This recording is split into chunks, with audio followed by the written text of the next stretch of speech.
अस्सलाम वालेकुम जी।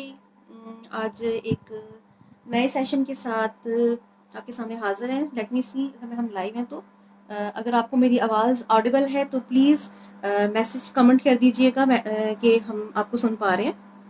थोड़ा सा टाइम लेते हैं कि स्टूडेंट्स आ जाएं। वैसे ये एक सेशन अचानक से सेशन है, अनाउंस नहीं था। अनाउंस मैंने कुछ टाइम पहले किया था, लेकिन अपनी कुछ ज़ाती मसरूफियात की वजह से थोड़ा सा सेशन लेट हो गया। आज का सेशन बड़ा इंपॉर्टेंट है, मिस ना कीजिए, अपने फ्रेंड्स के साथ शेयर कीजिए।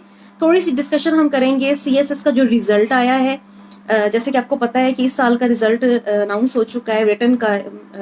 बहुत सारे स्टूडेंट्स पास भी हुए हैं, बहुत सारे स्टूडेंट्स फेल भी हुए हैं। DMCs हमारे पास आ चुकी हैं जो फेल स्टूडेंट्स हैं ऑब्वियसली। उसके बाद PMS का रिजल्ट भी जो है फाइनल अनाउंस हो गया है, उसकी भी जो विनर्स हैं, जो आपके सक्सेस जिनको मिली है, उनकी DMCs भी हमारे पास हैं। तो एक थोड़ा सा एनालिसिस कर लेते हैं कि क्या हालात हैं, कौन से जो चैनल्स हैं, कौन से जो सब्जेक्ट्स हैं वो हिट हो चुके हैं, कहाँ लैकनेस है स्टूडेंट्स के बिहाफ पे, कहाँ पर हमें प्रिपरेशन करने की मजीद ज़रूरत है। अब आपको पता है कि CSS जो अगले साल का है वो हमारे सर पे खड़ा हुआ है, 4 महीने रह गए हैं मुश्किल से। तो जो स्टूडेंट्स अभी कंफ्यूज हो रहे हैं अपने ऑप्शनल्स को लेके, ये सोच के कि इस साल ये पेपर हिट हो गया है, should I opt this subject or not, should I go with it, या मैं चेंज कर लूँ, क्योंकि अभी तक आपको पता है कि दाखिले वगैरह नहीं ओपन हुए हैं। CSS के लिए जो रजिस्ट्रेशन होती है वो कंप्लीट नहीं, स्टार्ट नहीं हुई है, तो students are confuse. So I am gonna answer all of your questions इंशाल्लाह। Stay with me for 1 hour and you will be satisfied with the session. अपने क्वेश्चंस जो हैं वो साथ साथ पूछते जाइए, इंशाल्लाह ताला उनके आंसर्स भी देंगे इस सेशन के एंड पे। साथ बहुत इंपॉर्टेंट डिस्कशन होगी कि how to prepare English essay, and most importantly precis के पेपर में बहुत स्टूडेंट्स उड़ चुके हैं इस साल, तो उसको भी थोड़ा सा डिस्कस किया जाए। इंग्लिश एसे में भी ऑब्वियसली तबाहकारियां जो है FPSC की तरफ से जारी हैं, लेकिन इस साल का जो रिजल्ट है वो ज़्यादा डिजास्टर्स इसलिए है कि इस साल FPSC ने तमाम कंपल्सरी सब्जेक्ट्स को हिट किया है, और जो रट्टेबाज थे, जो बिल्कुल ऊपर ऊपर से तैयारी करके गए थे सरफेस के ऊपर से, उनको उड़ा के रख दिया है। और अगर आप देखें तो 2016 से FPSC ने यही ट्रेंड स्टार्ट किया हुआ है। 2016 के बाद से जो पेपर्स आ रहे हैं वो एनालिटिकल होते हैं। ऐसे स्टूडेंट्स जो बहुत रट्टेबाज क्रैमिंग करके जाते हैं वो पेपर नहीं सॉल्व कर पाते, मार्क्स नहीं दिए जा रहे, कट लगी जा रहा है। ठीक हो गया? आपके क्वेश्चंस साथ साथ आते जाएंगे, मैं आपको जवाब देती जाऊंगी, लेकिन कोशिश करते हैं कि हम पहले बात कर लेते हैं कि इंग्लिश एसे, आपकी इंग्लिश का पेपर जो पैसिव कंपोजिशन पे मुश्तमिल है, और बेसिकली जो आपकी कंपल्सरी का एक पूरा पार्ट है वो किस तरह से प्रिपेयर किया जाए। अच्छा, एक बात ये कि जो मेरा जो सेशन है इंग्लिश एसे पे नहीं बल्कि स्पेशली ये इंग्लिश का सेशन है, ये इंशाल्लाह अगले महीने से स्टार्ट होगा 1 नवंबर से।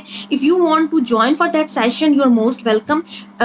You will feel very differently about it. आप ये वाला अगर सेशन लेते हैं, क्योंकि मैं इस पहले बता दूं, इसमें मैं आपको आपकी इंग्लिश की ग्रामर की भी तकरीबन 5-7 क्लासेस होंगी, जिसमें आपकी बेसिक ग्रामर के ऊपर काम किया जाएगा। बाकी प्रेसी की प्रैक्टिसेस बहुत ज्यादा इसके अंदर होंगी, कंपोजिशन की प्रैक्टिसेस बहुत ज्यादा होंगी। You can get your essay check evaluated, और सिर्फ ये नहीं कि सिर्फ टिक लगा के जी आपको इतने में से इतने नंबर मिल गए, बल्कि इसके साथ साथ आपको वैल्यूएशन जिस तरह से मैं करती हूँ, मेरे बहुत से स्टूडेंट्स जानते हैं, मैं पॉलिटिकल साइंस पढ़ाती हूँ, जेंडर स्टडीज पढ़ाती हूँ, हिस्ट्री ऑफ USA पढ़ाती हूँ, तो दे नो कि मैं किस तरह से चेकिंग करती हूँ। ठीक है जी। जिन जिन स्टूडेंट्स को उस सेशन के लिए रजिस्टर करवाना है इनबॉक्स कर दीजिए आप। अभी जो दिन है 2 हफ्ते है, इसके बाद फिर मैं स्टूडेंट्स को नहीं लूंगी। 1 नवंबर से हमारी क्लासेस रेगुलर स्टार्ट हो जाएगी। सो लेट्स टॉक अबाउट कि सबसे बड़ा जो फितना है वो क्या है इंग्लिश एसे में। बेटा सबसे बड़ा मसला ये है कि हमारे स्टूडेंट्स की ग्रामर बहुत कमजोर है। ठीक है, it is one of the key reasons जिसकी वजह से आप इंग्लिश ऐसे पास नहीं कर पाते। स्टूडेंट्स जो हैं ग्रामर की गलतियां बहुत ज़्यादा करते हैं। और देखें, जब इंग्लिश ऐसे की ग्रामर ही गलत होगी तो आपने इंग्लिश ही गलत लिखी है, यानी कि ऐसे पे तो बात जाएंगे ना। जो पहला वर्ड इंग्लिश है अगर वही गलत लिख रहे हैं तो इंग्लिश ऐसे पास करना मुमकिन नहीं है। समझ रहे हैं बात को?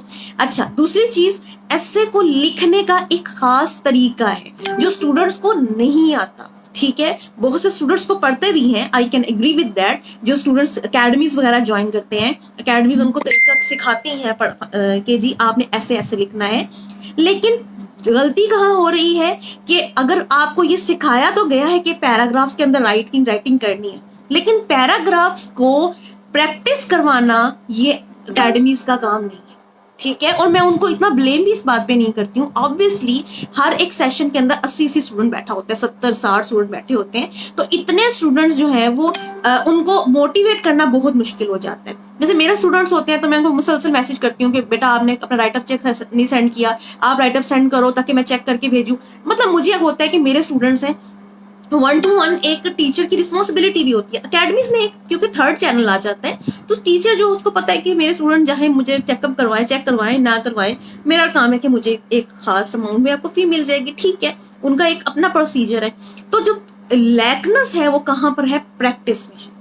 इंग्लिश ऐसे को फेल करने का सबसे बड़ा रीजन जो ग्रामर के बाद मुझे नजर आता है वो ये कि अगर आप ग्रामर ठीक कर लेते हैं, आप सब कुछ अपना ठीक कर लेते हैं, अपनी राइटिंग भी अच्छी कर लेते हैं, आप पैराग्राफ बनाना भी सीख लेते हैं, तो भी आखिर में क्या होता है कि आपने प्रैक्टिस नहीं की होती। एट द एंड पेपर वाले दिन आप जाके पेपर में लिख नहीं पाते क्योंकि हाथ आपका रवा नहीं होता, ठीक है जी। अच्छा, उसके बाद एक और बहुत इंपॉर्टेंट बात कि हमें ऐसे के बारे में ये बताया जाता है स्टूडेंट्स को मोस्टली कि आप किसी भी जगह पे जाएं, कोई भी अकेडमी हो, वो कहेंगे जी डिस्क्रिप्टिव ऐसे पकड़ लो और उसको रगड़ दो, ठीक है। यानी कि ऐसा ऐसे जिसके अंदर फॉर एग्जांपल आपने जस्ट डिस्क्राइब करना होता है कि जी pros and cons of globalisation या फिर एडवांटेजेस ऑफ सी पैक। अब इसमें क्या है कि आपने कोई एनालिसिस वगैरह नहीं देना, आपने जस्ट लिख देना है कि जी सी पैक के नतीजे में इतने प्रोजेक्ट्स लग रहे हैं, यहाँ यहाँ हमें इन्वेस्टमेंट हो रही है, यहाँ यहाँ डेवलपमेंट हो रही है, इस एक्टर, ठीक हो गया। अब मोस्ट स्टूडेंट जो आपके टीचर्स होंगे, एकेडमीज होंगी, वो आपको क्या कहेंगी या जो भी आपके मेंटर होते हैं उनका भी मशवरा एक हद तक ठीक है। वो कहते हैं कि आप इस तरह कैसे उठाएं, यहाँ पर ऐसे में हारने के या क्या कह सकते हैं आप फेल होने के चांसेस कम होते हैं, ठीक है। लेकिन द थिंग इज कि every student has a different strength, ठीक हो गया। हर स्टूडेंट का एक लिखने का अलग तरीका होता है, हर स्टूडेंट का किसी भी ऐसे को देखने का और उसकी जो स्ट्रेंथ होती है वो एक पर्टिकुलर ऐसे के अंदर होती है। आपको बात समझ आ रही है एवरीवन? आपको समझ आ रही है चीजों की? अगर आ रही है तो आप अपने आंसर्स के साथ, अपने कमेंट्स के साथ मुझे बताते जाएं कि things are making sense to you, so I would know कि स्टूडेंट्स जो है वो इंटरेस्ट के साथ बात सुन रहे हैं, ठीक है। अच्छा, अब कुछ स्टूडेंट्स जो हैं, जैसे मैं अपना आपको बताती हूँ कि मेरा आर्गुमेंटेटिव ऐसे बहुत स्ट्रांग है। मेरा जो ऐसे 2017 में पास हुआ आर्गुमेंटेटिव ऐसे था। अब आपको मोस्टली स्टूडेंट्स टीचर कहते हैं कि आर्गुमेंटेटिव ऐसे को अटेम्प्ट करना बहुत मुश्किल होता है और रिस्की होता है, बट मैंने जहां तक अपना एनालिसिस किया है और मेरे अपने कोलीग्स, जितना 5-7 साल हो गया अब मुझे सीएसएस के साथ जुड़े हुए, तो मैंने जितनी चीज़ों को एनालिसिस किया है अपने कोलीग्स के साथ, अपने फ्रेंड्स के साथ, अपने पीयर ग्रुप में जो भी लोग हैं, जब आप आर्गुमेंटेटिव ऐसे को उठाते हैं तो आपके पास सक्सेस के चांसेस बढ़ जाते हैं। All you have to do is के उसको यूनिक और अच्छा आर्गुमेंट दें। अब क्या करती है, क्योंकि आर्गुमेंटेटिव ऐसे मुश्किल है अटेम्प्ट करना, तो स्टूडेंट्स को रोक दिया जाता है कि जी आर्गुमेंटेटिव ऐसे पकड़ो ही ना। हालांकि आर्गुमेंटेटिव ऐसे आपकी बेस बनाता है, आपको एनालिसिस करना सिखाता है। जब तक आप सीएसएस में एनालिसिस करना नहीं सीखते, बेटा भूल जाओ आप सीएसएस कर सकते हो। जब तक आपके पास करंट अफेयर्स का क्वेश्चन नहीं आता है कि इस पर्टिकुलर सिनेरियो को आप किस तरह से एनालाइज कर रहे हो, और आप कहो कि नहीं यार ये तो मेरे कॉलम में पढ़ा ही नहीं था, ये तो मेरे करंट अफेयर्स की किताब में ही नहीं था। समझ आ रही बात की? तो ये क्या है, इस तरीके से क्या होता है कि आपका एनालिसिस बिल्ड नहीं होता। आपको हर जगह पर रोक दिया जाएगा कि जी जी एनालिसिस छोड़ दो, पीछे हट जाओ, सेफ गेम खेलो। सेफ गेम खेलने से सीएसएस नहीं होता। If you really want to do it, you have to risk it as well. Getting it everyone? I hope आपको ये बातें समझ आ रही होंगी और आपको समझ इन चीजों की आइडिया हो रहा होगा कि आगे आपने प्रिपरेशन को कंटिन्यू कैसे करना है। ऑब्वियसली अभी तक आपने अपनी जो स्टूडेंट्स जिन्होंने अगली अटेम्प्ट देनी है 22 की, उनकी 70 से 80% तैयारी तो कंप्लीट हो चुकी होगी। जो बहुत एफिशिएंट स्टूडेंट हैं उनका 100% कोर्स कवर हो चुका होगा। अब वो रिवीजन की तरफ जा रहे होंगे। तो इंग्लिश ऐसे का एक तो ये कि आपको लिखने का तरीका आना चाहिए, दूसरा ये कि आप उसकी प्रैक्टिस करते रहे मुसलसल, तीसरी और सबसे इंपॉर्टेंट बात, अपना स्ट्रॉन्ग हैंड तलाश करें। मैं किस ऐसे को लिखने में अच्छा हूं या अच्छी हूं। आप लिटरेरी ऐसे नहीं लिख सकते अगर आपका एक्सप्रेशन अच्छा नहीं है, आप जितनी भी कोशिश कर ले। और अगर आप एक लिटरेरी बैकग्राउंड से ताल्लुक रखते हैं, आपने इंग्लिश पढ़ रखी है, इंग्लिश लिटरेचर पढ़ रखी है, आपको लिखने में बहुत अच्छा है, तो do go with literature literary ऐसे, आपको अच्छे खासे मार्क्स मिल जाएंगे, क्योंकि आप तो बहुत डिफरेंट होंगे बाकी सारी स्टूडेंट्स में।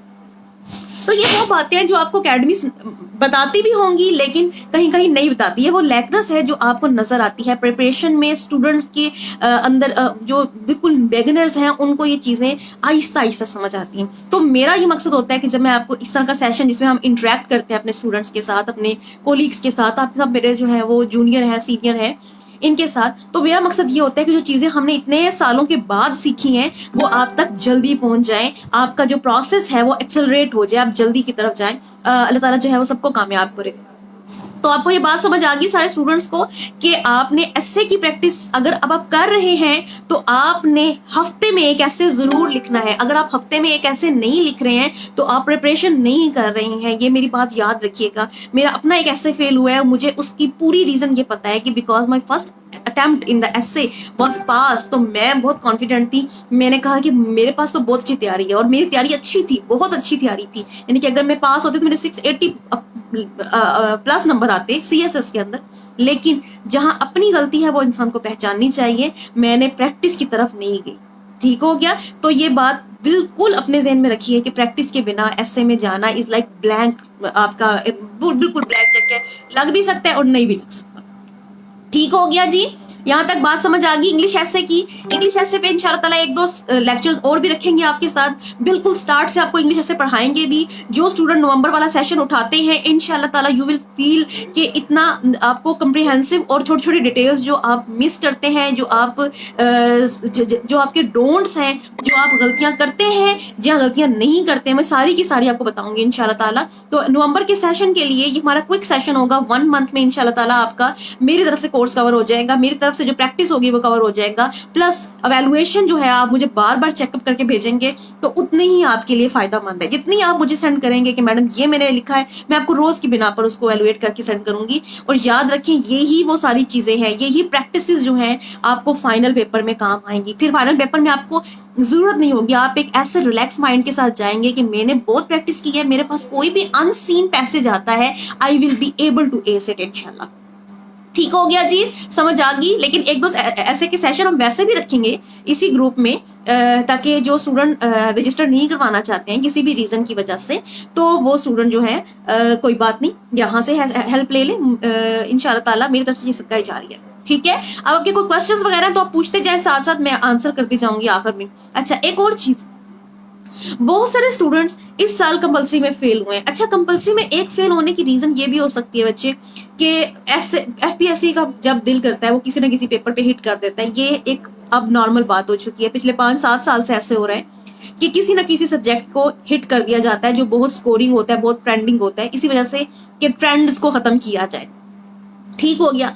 अच्छा, कंपलसरी में जो चीज मिस हो रही है स्पेशली अब, क्योंकि आपको पता है स्टूडेंट्स बहुत ज्यादा आते हैं CSS का पेपर देने के लिए एज कम्पेयर टू पहले इतना स्कोप नहीं था, लोगों में इतना इंटरेस्ट नहीं था, प्लस लोगों के पास इतना नॉलेज नहीं था टू बी ऑनेस्ट। अब क्योंकि आपको पता है कम्युनिकेशन लेवल बहुत बढ़ गया है, सोशल मीडिया के आने से हर स्टूडेंट जो है वो एक्सेस कर सकता है इन चीजों को। तो अब लोगों के अंदर एक शऊर पैदा हो रहा है कि हाँ ये एक मुकाबले का इम्तिहान है, बड़ी इंपॉर्टेंट चीज है, हम इसके साथ जा सकते हैं और हमें ट्राई करनी चाहिए। अब इस जब लोगों की ज्यादती हो रही है, ज्यादा लोग आ रहे हैं, तो उसमें बिगिनर्स बहुत आ रहे हैं। ऐसे लेवल जो ऐसे स्टूडेंट जो बहुत छोटे लेवल, बहुत नॉर्मल लेवल पे हैं, वो भी CSS की तैयारी करके और चले जाते हैं अल्लाह का नाम लेके। तो ये एक रीजन ये भी होता है कि बहुत बुरा रिजल्ट आया होता है आपके सामने, आप कहते हैं वो बहुत बुरा रिजल्ट आया है, लेकिन उसका जो बीच में वजह है वो क्या है कि स्टूडेंट जो है वो एनालिसिस बिल्ड नहीं करते, वो अपने जैसे करंट अफेयर्स की तैयारी अक्सर मैं देखती हूँ, इवन जो बुक स्टोर्स हैं करंट अफेयर्स की किताबें पड़ी हुई हैं। भाई करंट अफेयर्स की किताबें कैसे आ सकती हैं, मुझे ये समझ नहीं आई।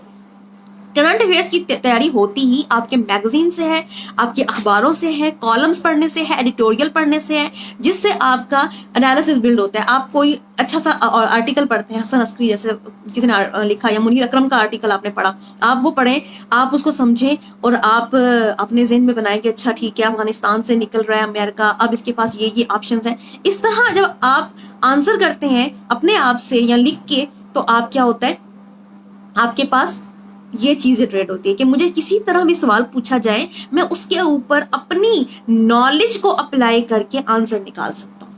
समझ रहे बात? ये बहुत इंपॉर्टेंट चीज है बेटा, आपको नहीं समझ आती है, बाकी लोग इसको स्किप कर जाते हैं। कुछ लोग इसलिए भी स्किप करते हैं कि वो समझते हैं कि अंडरस्टूड बातें, लेकिन मुझे पता है कि जब बिल्कुल नए लेवल पे इंसान स्टार्ट करता है तैयारी, तो उसके लिए ये चीजें बहुत इंपॉर्टेंट रखती हैं। अच्छा बेटा, कोई स्टूडेंट है, कोई एक वो है, वो पूछ रहे हैं कि 300 वर्ड ऐसे की प्रिपरेशन बताएं प्लीज। 300 वर्ड आपने गलत लिखा हुआ है, ये दुनिया वाला वर्ड नहीं होता, वर्ड्स होता है। अच्छा, 300 वर्ड का जो ऐसे होता है, उस ऐसे को अगर आपने करना है, आप समझ लो जैसे आपका इंग्लिश का ऐसे होता है 2500 वर्ड्स का, जो CSS का है, उसका जो इंट्रोडक्शन पैराग्राफ है वो तकरीबन इतने वर्ड्स का होता है, 200 से थोड़ा सा ज्यादा 250 तक वर्ड्स होते हैं। ठीक है, तो वही जो इंट्रोडक्शन पैराग्राफ होता है उसको आप 300 वर्ड ऐसे में डाल सकते हैं। वैसे अब जो वर्ड ऐसे वाला है वो कंपोजिशन के पेपर में नहीं आता, पहले आता होता था, अब कंपोजिशन का पेपर थोड़ा चेंज कर दिया है। अब उसमें जो पैराग्राफ वाला वर्ड होता था, ये जो ऐसे होता था, ये अब नहीं आता। ठीक है जी, समझ आ रही है स्टूडेंट्स? अच्छा, कोई जिंजी है, कोई कह रहे हैं कि अकेडमी जरूरी है ज्वाइन करने के लिए। अकेडमी पे एक बहुत बड़ी बहस है, आपको ज्वाइन करना चाहिए, यस और नो, यस भी और नो भी।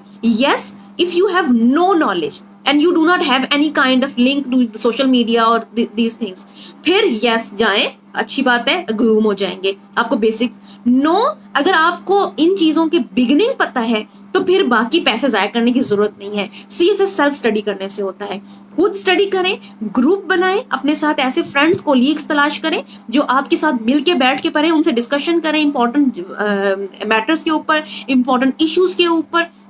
That's how you prepare for CSS. Academy जो है वो बिल्कुल बच्चों के लिए होती है, कि जो बिल्कुल अभी, और स्पेशली जो स्टूडेंट्स इस तरह के होते हैं, साइंस बैकग्राउंड्स के होते हैं, जिनको नहीं पता होता गवर्नमेंट क्या है। मेरे पास में पॉलिटिकल साइंस का सेशन है, तो उसमें ऐसे स्टूडेंट्स भी आते हैं जो इंजीनियर वगैरह हैं, डॉक्टर्स हैं, तो उनको नहीं आइडिया होता पॉलिटिकल सिस्टम क्या होता है, आपके मुल्क के अंदर लॉ कौन बनाता है, लॉ के लिए कौन सी आपके वो है पिलर्स हैं। तो इन लोगों के लिए जो बिल्कुल जीरो लेवल पे होते हैं, एकेडमी अच्छा आपका चैनल है। लेकिन वही बात है कि एकेडमी का 4 महीने एक बहुत लंबा टाइम पीरियड होता है, और वो बिल्कुल आपको बेसिक लेवल पे पढ़ाना स्टार्ट करते हैं। उसके ऊपर जो आप पूरी इमारत बनाते हैं, फाउंडेशन वो बनाती है, इमारत आप खुद बनाते हैं। ठीक हो गया everyone? Are you getting my point? अगर कोई क्वेश्चन है तो बताते जाएं साथ साथ, मैं क्वेश्चंस ले रही हूँ आप सबके। ठीक है, अच्छा, हाउ टू स्टार्ट ऐसे प्रैक्टिस। ऐसे प्रैक्टिस मैंने आपको बता दिया कि एक तो आपने ये समझना है कि ऐसे लिखना क्या है। ठीक हो गया, ऐसे लिखना कैसे है, दो काम इंपॉर्टेंट है। एक आपको पता हो कि ऐसे लिखना कैसे है, दूसरा ऐसे में लिखना क्या है। लिखना कैसे है ये तो आपको टीचर बता देगा, लिखना क्या है ये आपको आपका मुताला बताएगा। जितना आप स्टडी करेंगे किताबों को, मैगजीन्स को, आर्टिकल्स, कॉलम, ये सब चीजें जो हैं आपकी बेस बनाती हैं। बेटे इंग्लिश ऐसे में कोई ऐसे जब मैंने अपनी प्रिपरेशन स्टार्ट की, आई एम टेलिंग यू, यानी कि बिल्कुल कोई झूठ नहीं, जब मैंने स्टार्ट की तो मैंने अपने टीचर से कहा कि सर मैं 2500 वर्ड्स अपने आप पे भी नहीं लिख सकती। यानी कि मुझे कोई कहे कि 2500 वर्ड्स का ऐसे अपने बारे में लिखो, तो मुझे लगता है मुझे वर्ड्स भूल जाएंगे, खत्म हो जाएंगे। सर ने कहा कि यू विल राइट एन ऐसे, और मैंने वही उसी यानी कि इस जुमले कहने के तकरीबन 6-7 माह के बाद पेपर दिया और मैंने CSS का ऐसे पास भी किया। तो ये बात लगता है इंसान को कि ये नहीं, हम नहीं लिख सकते, लेकिन जैसे जैसे जैसे आपके 12 सब्जेक्ट हैं, आपने पाकिस्तान अफेयर्स पढ़ा, करंट अफेयर्स पढ़ा, उसके बाद इस्लामियात पढ़ा, उसके बाद अगर फॉर एग्जाम्पल जेंडर पढ़ रहे हैं, पॉलिटिकल साइंस पढ़ रहे हैं, पब्लिक एड पढ़ रहे हैं, लॉ पढ़ रहे हैं, इंटरनेशनल लॉ पढ़ रहे हैं, तो ये सारे सब्जेक्ट आपको एक बेस देते हैं। जैसे मेरा जो ऐसे पास हुआ था वो था is colonial mentality still impeding Pakistan. Pakistani progress. तो मैंने उसको रिलेट किया फौरन से अपने जहन के अंदर, क्योंकि मैंने हिस्ट्री ऑफ यूएस से पढ़ा हुआ था। तो मैंने कहा पाकिस्तान भी यूके की कॉलोनी रहा है, अमेरिका भी यूके की कॉलोनी रहा है, हाउ कि ये लोग जो है कॉलोनियल मेंटालिटी से निकल गए हैं और हम आज तक पाकिस्तान जो उसमें रहे। तो ये जो आपके पास बेस है, ये आपको प्रोवाइड करती है कि ऐसे में लिखना क्या। तो मैं आपको ये जरूर सिखाऊंगी कैसे लिखना कैसे है। मैं आपको मुताले की जगह भी बताऊंगी कि इस पॉइंट से आप पढ़ते जाएं, आपके पास रीडिंग मटेरियल आता जाएगा। लेकिन मैं आपको ये नहीं बता सकती कि आप पेपर में क्या लिखेंगे। पेपर में यू विल राइट योरसेल्फ। ठीक हो गया? सॉरी पानी मुझे। ठीक हो गया जी? अच्छा, और कोई क्वेश्चन तो पूछिएगा जरा। मैं भी 10-15 मिनट तक और भी हूं। अच्छा, किसी ने लिखा है कि is it possible necessary to write down 2500 words in essay for passing? No.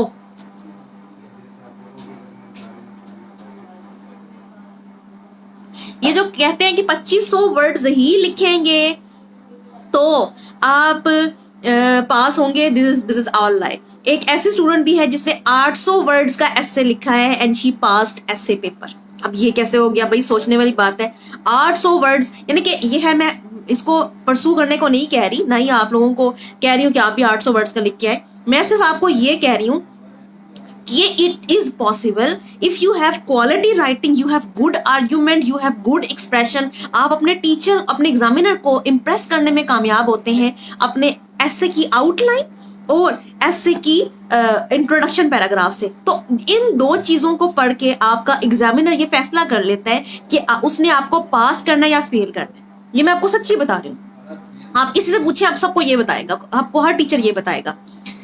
अब आपने यहां इंप्रेशन जनरेट करना है आउटलाइन से और अपने इंट्रोडक्शन पैराग्राफ से। जब इन दो जगहों से आप टीचर को कहते हो कि yes I have good writing skills, I have presented you a strong case and I'm going to defend it in a very good argument, in a very good manner with the strong arguments, then he will be so much satisfied कि हाँ जो आगे लिखा होगा अच्छा ही होगा, he is going to pass you.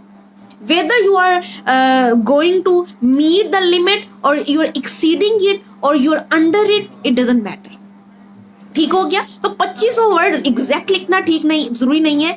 1800 से ऊपर is a safe game. 1800 words अगर आप लिख देते हैं और अगर आपने क्वालिटी वर्ड्स लिखे हैं, आपको आराम से पास किया जा सकता है। हाँ, 1800 से कम जाए तो आपको फिर अपने क्वालिटी मजीद बढ़ानी पड़ेगी ना। यानी कि बहुत अच्छा स्टूडेंट जो है वो अगर बहुत क्वालिटी लिख के आता है तो वो चलो 1500 में भी पास हो जाता है। लेकिन आप क्योंकि अगर एवरेज स्टूडेंट है, अपने आप को समझते हैं कि हाँ ठीक है जी मेरी एवरेज लेवल की तैयारी है, हाँ मैंने अच्छे आर्गुमेंट्स प्रेजेंट किए हैं, तो it is good, it is better to reach at least 1800। यानी कि आपके पास तकरीबन 15 से 17 पैराग्राफ्स लिखे हुए हो।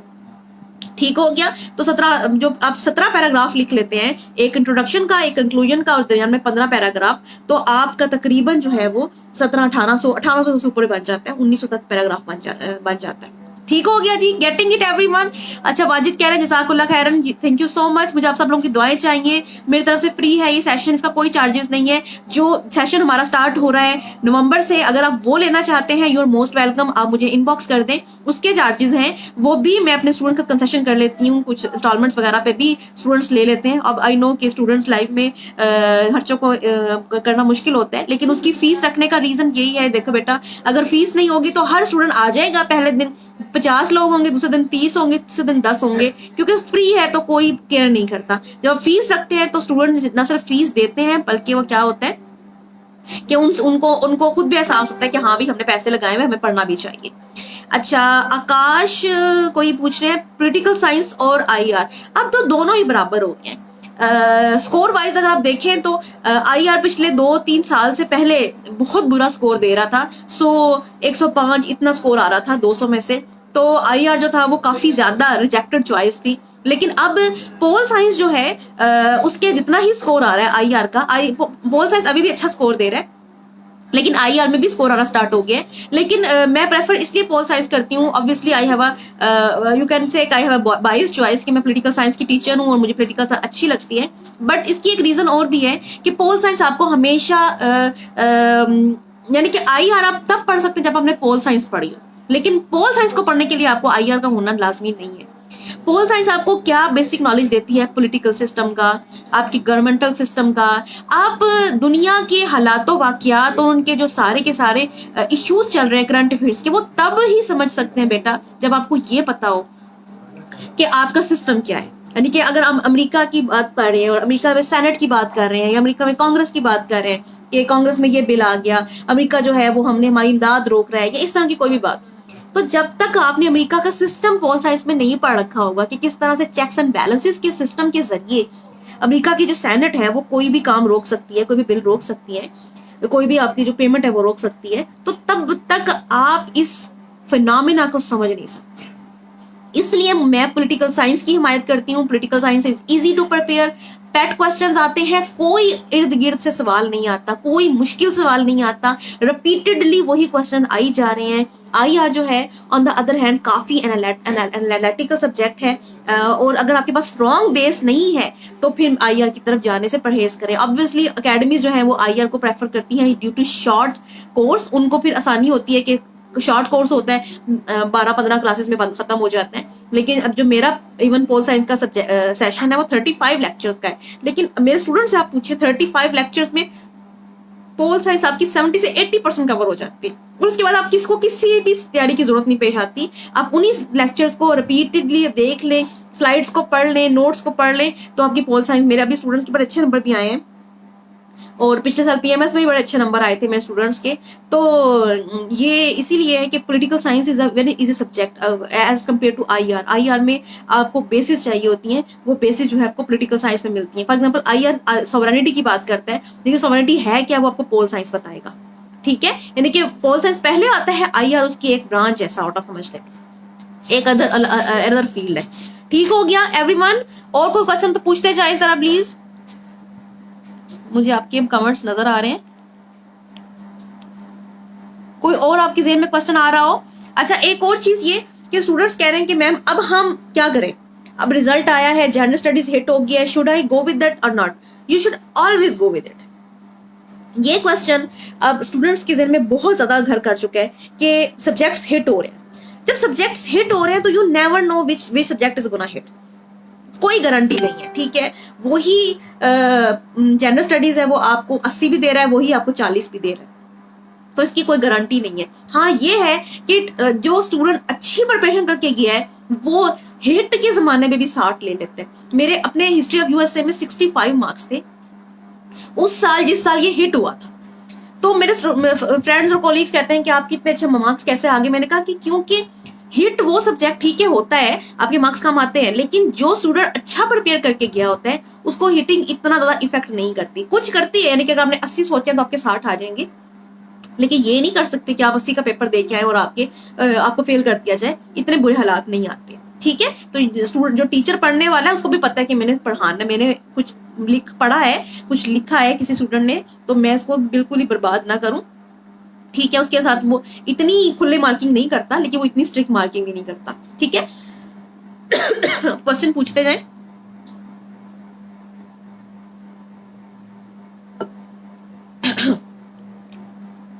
अच्छा, एक और चीज जो स्टूडेंट्स आजकल परेशान बैठे हैं कि करंट अफेयर्स की तैयारी कैसे की जाए। मुझे अक्सर स्टूडेंट अभी मैसेज भी कर रहे हैं बल्कि साथ साथ कि करंट अफेयर्स मैडम ये कैसे प्रिपेयर करना है, करंट अफेयर्स क्या बला है, क्योंकि करंट अफेयर्स में इस साल माशाल्लाह से कैजुअलिटीज भी बहुत हुई हैं, बहुत बड़ी तादाद में लोग जो है वो मारे गए हैं करंट अफेयर्स के हाथों। करंट अफेयर्स का बेहतरीन तरीका मेरे नजदीक जो है वो क्या है कि आप प्रिपेयर करें कॉलम से, एडिटोरियल पढ़े न्यूज़पेपर की, यानी कि आप न्यूज़पेपर नहीं पढ़ रहे तो आप सीएसएस की तैयारी नहीं कर रहे, ये बात समझ लें। प्लस आप न्यूज सुने, खबरनामा जो आता है, कोई टॉक शोज वो सुने। टॉक शो सुनने से क्या होता है, एक तो वो जो बहुत फजूल किस्म के टॉक शोज होते हैं वो तो सुनने की जरूरत नहीं है, जिसमें सिर्फ और सिर्फ बहस होती है। कुछ टॉक शोज अच्छे होते हैं जिसमें आपको की रिपोर्टिंग भी की जाती है, थोड़ा बहुत बैकग्राउंड भी बताया जाता है। प्लस जब लोग डिस्कशन कर रहे होते हैं तो वो एक दूसरे के साथ डिस्कशन करते हुए कोई ना कोई हवाला देते हैं कि जी जब ये वाकया हुआ था, जब ये वाकया हुआ था, आप उस वाक्य को सर्च करके अपनी बेस मजबूत कर सकते हैं। प्लस आप जो CNN और BBC जैसे चैनल हैं, अल जजीरा जैसे चैनल है, यहाँ पर जब डिस्कशंस हो रही होती हैं USA की हालात पे, अफगानिस्तान के हालात पे, ये जरूर सुने। ये मैं आपको बहुत मिच्योर थिंकिंग की बात बता रही हूँ, ये बहुत अपर लेवल है। स्टार्टिंग में आपने प्रिपरेशन कर लेनी है अपनी, आपने जो करंट अफेयर जिस तरह से प्रिपेयर करना है वो कर लेना है। उसके बाद की बात ये है कि जब आपके पास बेस मौजूद है कि पाकिस्तान और अमेरिका के हालात अच्छे नहीं रहे, क्यूबन क्राइसिस हुआ, सॉरी क्यूबन कह रही हूँ, वो यूट्यूब क्राइसिस हुआ, फिर उसके बाद हमारी इमदाद नहीं पहुंच सकी, फिर उन्होंने हमें हम पर पाबंदियां लगा दी, फिर उनको हमें ज़रूरत पेश आई, ज़ियाउल्ला के ज़मान के दौर में उन्होंने हमें अपना अलाई बनाया, फिर उसके बाद मुशर्रफ के दौर में हमें यूज़ किया, फिर उसके बाद हमें डिस्कार्ड कर दिया, हमें ड्रोन हमले किए। यानी आपके पास जहन में एक पूरी टाइमलाइन बन गई। जब टाइमलाइन बन गई तो अब आप क्या करें, ये मेच्योर थिंकिंग क्या है कि अब आप एडवांस किस्म के जो एनालिसिस हो रहा है, डिबेट्स हो रही है जिसके अंदर वाज़े किस्म के पढ़े लिखे लोग बैठे हैं, आप वो सुने। अब वो सुनेंगे, उनके आर्ग्यूमेंट सुनेंगे, आपके आर्ग्यूमेंट्स बिल्ड होना स्टार्ट हो जाएंगे। जिस दिन आपको आर्ग्यूमेंट बिल्डिंग्स आ गई, उस दिन आपका एसे, आपका करंट अफेयर्स, ये सारे क्वेश्चंस, ये सारे पेपर हो जाते हैं। क्योंकि सबसे इंपॉर्टेंट चीज क्या है कि आपने एग्जामिनर को ये महसूस करवाना है कि ना सिर्फ मेरे पास एक नॉलेज की बेस है, बल्कि मैं उस नॉलेज की बेस को इस्तेमाल करते हुए अच्छा सा आर्ग्यूमेंट भी जनरेट कर आपके साथ कोई बंदा बहस करे तो मैं उसको बहस का जवाब दे सकता हूँ। सिर्फ ये नहीं कह सकता हूँ कि हाँ मुझे ये वाक्य भी पता है, ये वाक्य भी पता है, ये वाक्य भी पता है। नहीं, मैं बता सकता हूँ कि इस वाक्य का ताल्लुक इस वाक्य से है और इसके नतीजे में ये बात निकलती है कि फ्यूचर में ये होगा। समझ रहे बात कोई? अगर आपको बातों की समझ आ रही है, हमारे साथ 100+ लोग हैं, कमेंट्स करते जाएं। मुझे कमेंट्स आपके जो है वो रिसीव नहीं हो रहे हैं, कि हो रहे हैं पता नहीं, शायद मुझे मिक्स हो रहा है। अगर आपको ये सेशन अच्छा लग रहा है तब भी कमेंट करते जाएं, कोई क्वेश्चन है आपके ज़हन में तो भी तब भी करते जाएं। और जो स्टूडेंट अब पोल साइंस का भी हमारा सेशन स्टार्ट हो रहा है इंशाल्लाह ताला से। पॉलिटिकल साइंस का सेशन तो हमारा 35 लेक्चर्स का है, वो तो इंशाल्लाह ताला अभी से स्टार्ट हो जाएगा। और उससे आपकी पोल साइंस पीएमएस के लिए, सीएसएस के लिए बिल्कुल कंप्लीट हो जाएगी। पीएमएस के लिए तो 100% कंप्लीट हो जाएगी इंशाल्लाह ताला। पीएमएस सर पे खड़ा हुआ है, एडवर्टीजमेंट नहीं आ रहा, लेकिन मोस्ट प्रोबेबली नवंबर और दिसंबर में एडवर्टीजमेंट के साथ पेपर्स भी हो जाएंगे। तो if you want to register for that session तो डू मैसेज मी। और इंग्लिश का session I would encourage you कि आप सब लोग लें। जो स्टूडेंट जो है वो फुल पे नहीं कर सकते हैं, वो इंस्टॉलमेंट्स पे भी पे कर सकते हैं, कोई मसला नहीं है। लेकिन मैं चाहती हूँ कि आप इस अपनी जो क्या कह सकते हैं अपॉर्चुनिटी है आपके लिए, आप इससे फ़ायदा उठाएं। नवंबर के सेशन के लिए अपने आप को इंग्लिश का सेशन जो है वो रजिस्टर करें। It will be a quick fire for you, fire round जैसे होता है वो, कि आपके पास रोज़ के रोज़ एक्सरसाइज होगी, रोज़ के रोज़ प्रैक्टिस होगी। तो 1 महीना आप अपने आप को बदला हुआ फील करेंगे, अपनी राइटिंग को बदला हुआ फील करेंगे। At the end of the month आप कहेंगे कि हाँ वाकई ये जो पिछला मंथ था ये वर्थ था मेरे लिए, वर्थ टाइम था, ये मेरे लिए जो पैसे मैंने खर्च किए वो वर्थ थे। ठीक है एवरीवन, इफ यू फील कि आज का सेशन अच्छा था, डू कमेंट। और इंशाल्लाह ताला आपके साथ अगले 2 हफ्तों में भी कोशिश करेंगे 1-2 सेशन और भी करें इंग्लिश के ऊपर ही, क्योंकि इंग्लिश जो है वो स्टूडेंट्स को बहुत तंग करता है। इंग्लिश जो है उसके एक नाइटमेयर बन के रह रहा है सीएसएस के स्टूडेंट्स के लिए। एस्पायरेंट्स जो है वो बहुत परेशान है। बाकी मेरी आपसे नसीहत है, मेरी आपके साथ गुजारिश है, या एक कह सकते हैं मुखलिसाना मशवरा है। जो सब्जेक्ट्स आपने प्रिपेयर कर लिए हैं, for the sake of God don't change it. At least for this attempt आप उन सब्जेक्ट्स को चेंज करने के बारे में ना सोचें। हाँ, अगर आपको लगता है कि वाकई मुझे चेंज करने चाहिए तो you can do it in your next attempt. अब भी आप चेंज करेंगे, जो आप नया सब्जेक्ट उठाएंगे आप उसको भी नहीं पकड़ सकते, आप उसको भी नहीं कंप्लीट हल कर सकते, आप उसको भी कंप्लीट नहीं पढ़ सकते, और जो आपने बेस पहले से अपने सब्जेक्ट की बनाई हुई है आप उसको भी खराब कर लेंगे। तो हीट ऑफ द मूवमेंट में कोई फैसला ना करें। रिजल्ट अच्छा नहीं आया किसी सब्जेक्ट का, इट डजंट गारंटी कि अगले साल भी उसका रिजल्ट अच्छा नहीं आएगा। ठीक है, और किसी का रिजल्ट अच्छा आ गया है तो इट डज नॉट मीन कि अगले साल भी उसका बहुत अच्छा रिजल्ट आएगा। ठीक है, इट इज वेरी पॉसिबल कि एक साल जो है वो एक सब्जेक्ट का हिट हो जाए और अगले साल उस सब्जेक्ट में बहुत अच्छे मार्क्स भी आ जाएं, और वाइस वर्सा ये भी पॉसिबल है कि इस साल हिट हो गया अगले साल मुश्किल हो। तो आपने अपने आप को कंप्लीट प्रिपेयर करना है। एक जो एस्पायरेंट होता है उसको ये टेंशन नहीं होती कि ये सब्जेक्ट हिट होगा या नहीं होगा, उसको ये टेंशन होती है कि मैं पेपर के अंदर जो 4 क्वेश्चन अटेम्प्ट करके आऊंगा वो मैं अपनी तरफ से फुल अटेम्प्ट करके आऊंगा। अगर आपने अपनी एमसीक्यूज की तैयारी नहीं की और 20 नंबरों में से अगर आप 5 नंबर कटवा रहे हैं तो मेरी तरफ से आप ज्यादा नंबर कटवा रहे हैं। ठीक है। सबसे अच्छा स्टूडेंट वो होता है जिसके 20 में से एमसीक्यूज में 18 प्लस होते हैं। 20 is very good, 18 is good. 18 से कम जो है वो आप गलत कर रहे हैं, यानी कि आप अपना नंबर खुद दे रहे हैं। जैसे मैं अपना आपको बताऊं कि जो मैंने सीएस 2019 का दिया था, मेरे सारे ऑप्शनल में 18 प्लस थे, यानी कि 4 ऑप्शनल में 20 थे, पंजाबी में 20 थे, जनरल स्टडीज में, क्रिमिनोलॉजी में और हिस्ट्री ऑफ यूएसए में, ये 4 में मेरे फुल 20 थे। और पोल साइंस में मेरे एक आई थिंक 17 थे, एक 18 थे। तो जब ये नंबर ही आपकी बेस बनाते हैं, यही नंबर वो इंपॉर्टेंट नंबर है जो एट दी एंड आपको पता है मार्क्स से पोजीशनें सेट हो रही होती हैं, मेरिट बन रहा होता है। और जैसे आपको पता है पीएमएस में अभी रिजल्ट आया है, इतने स्टूडेंट पास थे लेकिन सीट्स जो थी बहुत कम थी और स्टूडेंट जो है वो एलोकेट नहीं हो सके। लंबे जर्नी के बाद आपको डिसअपॉइंटमेंट का सामना ना करना पड़े, तो उसके लिए ये है कि आप अपना 100% दें। अल्लाह ताला आपके लिए भी आसानियां करे, अल्लाह ताला हमारे लिए भी आसानियां करे। अपनी दुआओं में अपनी टीचर को याद रखिए, कोशिश करिए कि अपनी तरफ से फुल दीजिए। बाकी अल्लाह ताला जो है वो ऑब्वियसली जो हमारी मेहनतें हैं उसको कभी रायगा नहीं जाने देते। ठीक हो गया जी। आज की सेशन के लिए इतना ही। इंशाल्लाह ताला अगले 2 सेशन, अगले 2 हफ्ते में और सेशंस भी आपके साथ ऑनलाइन इसी ग्रुप में आएंगे और इसी तरह जो पढ़ने का सिलसिला है वो जारी रहेगा। ठीक है, अल्लाह हाफिज। मेरी तरफ से अपना और अपने घर वालों का ख्याल रखिए।